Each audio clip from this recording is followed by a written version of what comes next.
Ziegel from Beyond Housing, Katrina Summers, who's Housing Programs Manager for St. Louis County, and Nate Johnson, who's President of Real Estate Solutions, who deals with commercial and residential real estate.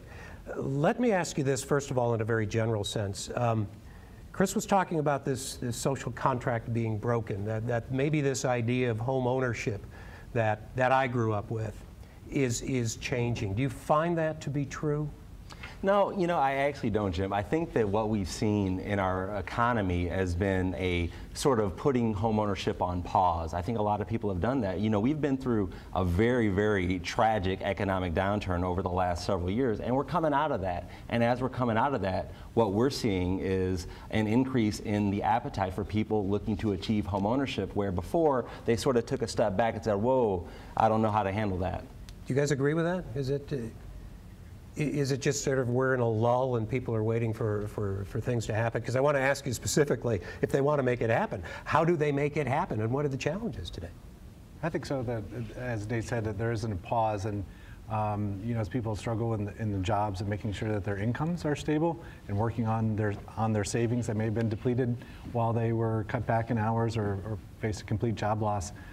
We see a lot of folks are interested in saying, well, I'm hearing that the rates are good, now is a good time to own. Can I own the same for renting? Some of those are the questions that we're getting at our organization, and I think, yeah, you can do it, and we provide, you know, the education and the tools to make sure that first-time buyers are doing it right. Yeah, I think there's definitely a specific demographic, though, that's buying right now. What we see in our programs, and I'm looking at this through a lens of affordable housing, not necessarily across the region, but they're mostly single female head of household mothers. So that's mostly what we're seeing. I think as we shift towards more of the millennials, we are going to see more of a change, but right now it is pretty steady. But again, it is that main demographic that they're buying our homes right now. I know a lot of people got into trouble with the mortgages and the foreclosures and all of that. Are they more aware coming into this that they need to stay out of trouble, or is there still a lot of education? Is there still a lot of maybe misunderstanding about just how tough and the commitment that this is going to be? Yeah, go ahead. No. We see that too in telling that the main issue is, well, they've heard in the news too about the credit tightening, and they're not so sure they can do it themselves. And we say you can, and we just make sure that there is, as Katrina said, the affordability factor there, and we walk them through the complete process and to get them ready to pass over to a lender. This is what a lender is going to look for in your profile, so that they are aware of, okay, these are all the steps I'm gonna need to take. And we say you always need more money than you think you did, and generally a little more time. Yeah, I think there's definitely still needs to be some more education around what credit is. Sometimes I get calls from people, they're like, well, I was able to get a credit card at JCPenney, so my credit must be pretty good, right? And that's really not the way that you should look at this.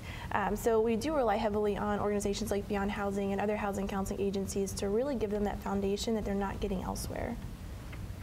Do people know this stuff when you're showing them around? Are they asking the right questions? Yeah, you know, what we do is we sit down with our clients and counsel them. We have an hour-long presentation that we go over every step in the process, because it doesn't make sense for me to get somebody in my car and start showing them homes and, you know, writing contracts. They need to understand. That's where the education part comes in, and we believe that, you know, not everybody is prepared for home ownership, and the more educated we can help our clients become, the better prepared they're going to be, and it's going to help them make good real estate decisions. What we find, what at least I find, is that most people think their credit is worse than it is. You know, we find that people that, oh, I was late on my payment, they paid it on the 5th instead of the 1st, and that's not necessarily going to impact their credit adversely. So when they do go and talk with the lender about financing, they go, oh yeah, I've got great credit scores, and they're able to move forward with that. I know there was a lot of talk about predatory lending and all of that, but there were also issues related to the economic downturn.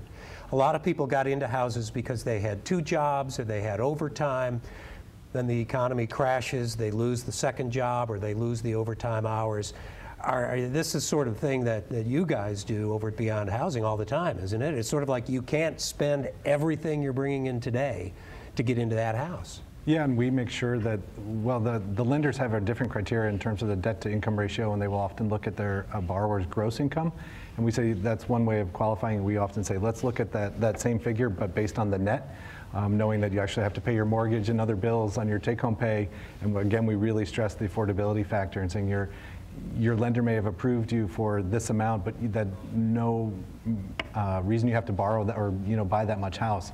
And really, in a sense, I don't want to say talk off the ledge, but really say this is where you are affordability-wise, and knowing that, for instance, we talked earlier about the student loan factor.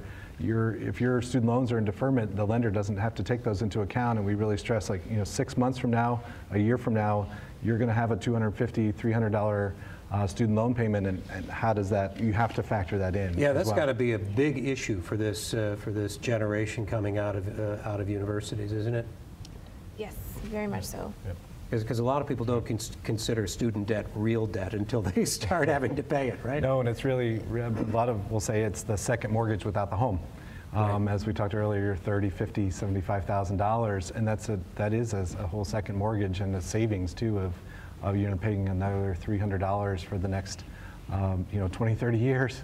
Let me talk very, very briefly about the recovery. I know in some areas, some of the things I've said, well, I think we'll talk about this later as well, that the higher priced homes have recovered faster than the lower priced homes. And I know when I talked to Chris Kramer, he said a lot of those lower priced homes ain't never coming back to where they were. So how many people are sort of stuck in the remnants or stuck with the reality of what happened during the mortgage crisis?